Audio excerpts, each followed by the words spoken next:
ఏమైందాడ public అంతా గట్ల చుట్టుముట్టిరుగా అమ్మ చుట్టూ బానే బయటికి తీసుకెళ్ళి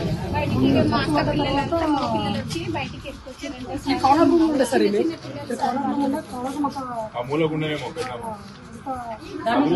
టైం మంచిగా ఉన్నది. అయ్యో ఊకో ఊకో అమ్మ ఏడవకు, ఇల్లు పోతే దుఃఖం ఉంటుంది కానీ వీడికేమి పానాలు చక్కగా ఉండయి. ఇప్పుడు ఇంకా దుఃఖం పెడితే ఆగమవుతావని ఓదారుస్తుండు బీఆర్ఎస్ నాయకుడు పట్లోల కార్తిక్ రెడ్డి.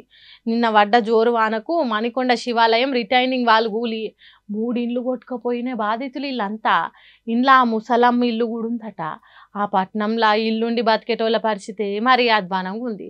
ఇక నిల్వ నీడలేక ఎటని పోవాలి, ఏం కావాలి సార్లు, మాకు న్యాయం ఎవరు చేయాలని కుక్కెలు గులవడంగా మొత్తుకుంటారు. ఒక్క వాన బతుకులు ఎంత కింద మీద చేసినాయో కదా.